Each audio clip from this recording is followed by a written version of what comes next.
Hello friends, Vivekananda knowledge હબમાં તમારું હાર્દિક સ્વાગત છે. આજે આપણે આવનારી નાયબ હિસાબનીશ અને વિભાગીય હિસાબનીશની પરીક્ષા માટે તમને 2 થી 3 માર્ક અપાવી શકે એવો ટોપિક્સ નાણાં બજાર અને મૂડી બજાર વિશે સંપૂર્ણ ચર્ચા કરવાના છીએ. તો જોઈએ મિત્રો, નાણાં બજાર અને મૂડી બજાર. સૌપ્રથમ નાણાં બજારની વ્યાખ્યા. નાણાં બજાર એ એવું બજાર કે જ્યાં મહદઅંશે અલ્પકાલીન નાણાકીય લેતી દેતી કરવામાં આવે છે. એટલે કે નાણાં બજારમાં ટૂંકા ગાળા માટે નાણાં ઉધાર લેવામાં આવે છે અને ઉધાર આપવામાં પણ આવે છે. નાણાં બજાર એ ટૂંકા ગાળા માટે નાણાં ઉછીના લેવાનું અને નાણાંનું વૈશ્વિક ધિરાણ કરતું બજાર એટલે નાણાં બજાર. ઇન શોર્ટ આપણે કહી શકીએ કે નાણાં બજાર એટલે ટૂંકા ગાળા માટે નાણાંની લેવડ દેવડ કરવા માટેનું બજાર. જોઈએ નાણાકીય બજાર. નાણાકીય બજારના મુખ્ય 2 પ્રકાર છે. એક તો નિયંત્રણના આધારે સંગઠિત બજાર અને અસંગઠિત બજાર, અને સમયના આધારે નાણાં બજાર અને મૂડી બજાર. સંગઠિત બજાર એટલે એવું બજાર કે જેમાં સરકારનો અંકુશ જોવા મળે છે, અને અસંગઠિત બજાર એટલે એવું બજાર કે જેમાં કોઈ પણ પ્રકારનો હસ્તક્ષેપ જોવા મળતો નથી.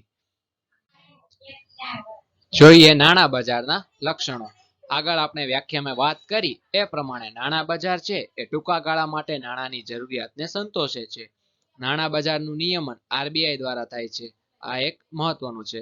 ટૂંકો પરિપક્વતાનો સમય નાણાં બજારમાં જોવા મળે છે. નાણાં બજારમાં દલાલો દ્વારા અથવા દલાલો વગર પણ વેપાર થઈ શકે છે.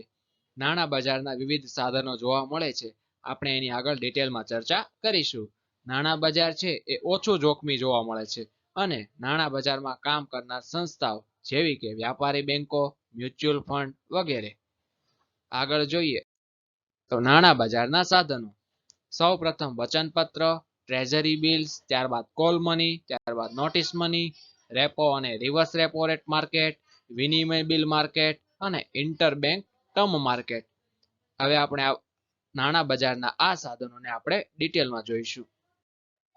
સૌ પ્રથમ વચનપત્ર. નાણાં બજારનું સૌથી જૂનું સાધન એટલે કે વચનપત્ર. આ પત્રમાં નાણાં ઉછીના લેનાર વ્યક્તિ નાણાં ઉછીના આપનાર વ્યક્તિને એક લેખિત વચન આપે છે. શેનું વચન આપે? કે મેં લીધેલા ઉછીના નાણાં નિયત સમયમાં તમને પરત કરીશ. એમને વચનપત્ર કહેવામાં આવે છે. સામાન્ય રીતે તેમનો સમયગાળો 90 દિવસનો હોય છે. 90 દિવસમાં એમને ઉછીના નાણાં પરત કરવાના હોય છે. હવે જોઈએ કોલ મની અથવા હાજર ધિરાણ. આ પ્રકારના બજારમાં નાણાંની લેતી દેતી સામાન્ય રીતે 1 દિવસ માટે કરવામાં આવે છે.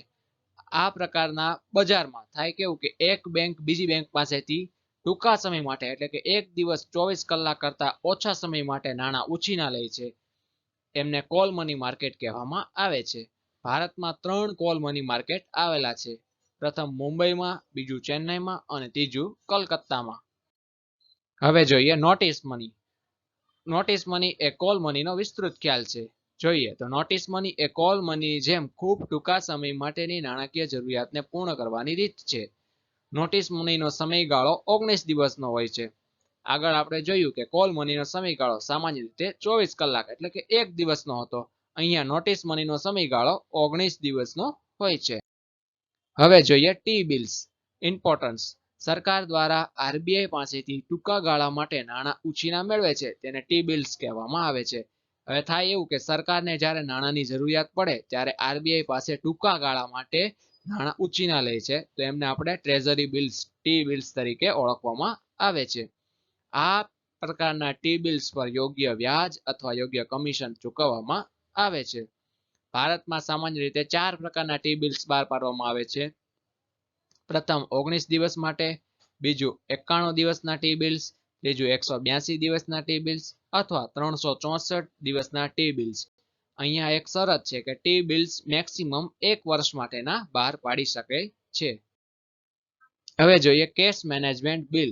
આ બિલની શરૂઆત 2009 થી કરવામાં આવી હતી. ટૂંકા ગાળામાં ટી બિલ્સ સિવાયના બધા જ સાધનો એમને કેશ મેનેજમેન્ટ બિલ ટૂંકમાં CMD તરીકે ઓળખવામાં આવે છે, અને તેની સમય મર્યાદા 91 દિવસની હોય છે. હવે આપણે નાણાં બજાર અને બીજું મૂડી બજાર હવે આપણે જોઈએ તો એમની વ્યાખ્યા ધંધાકીય એકમોને જરૂરી એવા લાંબા ગાળાના ભંડોળો ઉછીના લેવા અને ધિરાણ કરવા માટેનું બજાર. હવે બંનેનો ડિફરન્સ શું કે ટૂંકા ગાળા માટે ઉછીના નાણાં લઈએ તો એમને નાણાં બજાર કહેવામાં આવે અને લાંબા ગાળા માટે આપણે નાણાં ઉછીના લઈએ અથવા ધિરાણ કરીએ તો એમને મૂડી બજાર કહેવામાં આવે છે. હવે જોઈએ મૂડી બજારના લક્ષણો. સૌપ્રથમ લાંબા ગાળાની જરૂરિયાત. સેબી દ્વારા નિયમન થાય છે. ખાસ આ પોઈન્ટ યાદ રાખો. લાંબો પરિપક્વતાનો સમય મૂડી બજારમાં જોવા મળે છે. દલાલો દ્વારા જ વેપાર થાય છે, આ પણ ખાસ યાદ રાખવું. મૂડી બજારના વિવિધ સાધનો જોવા મળે છે. વધુ જોખમી પ્રકારનું બજાર છે અને મૂડી બજારમાં કામ કરનાર સંસ્થાઓ. આગળ જોઈએ મૂડી બજારના સાધનો. તો સૌપ્રથમ ગીરો. ગીરો એટલે એ ઋણ પ્રાપ્ત કરવાનું એક સાધન છે. લાંબા ગાળા માટે આપણે જ્યારે ઋણ પ્રાપ્ત કરવું હોય તો એમના માટેનું એક સાધન એટલે ગીરો. દાખલા તરીકે ગૃહ એસોસિએશન, વીમા કંપની, વ્યાપારી બેંક, ગૃહ વિકાસ નિગમ વગેરે વસ્તુને આધારે ઋણ આપે છે. બીજું જોઈએ આપણે ગવર્મેન્ટ સિક્યુરિટી. તો કેન્દ્ર સરકાર, રાજ્ય સરકાર તેમજ સ્થાનિક સંસ્થાઓ જામીનગીરી અને બોન્ડ બહાર પાડે છે. તેમને સર્વોત્તમ જામીનગીરી એટલે કે સરકારી જામીનગીરી તરીકે ઓળખવામાં આવે છે. એવી રીતે વિદેશી બોન્ડ, નિગમ સ્ટોક.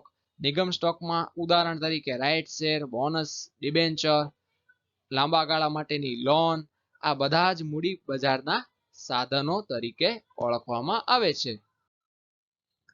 અન્ય સાધનોમાં જોઈએ, અન્ય મૂડી બજારના સાધનોમાં તો કે બેંકો, આઈએફસીઆઈ, આ બધા ફૂલ ફોર્મ છે એ ખાસ યાદ રાખવા.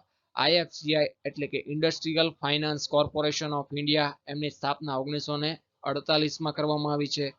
ICICI industrial credit and investment corporation of India 1955માં સ્થાપના થઈ છે.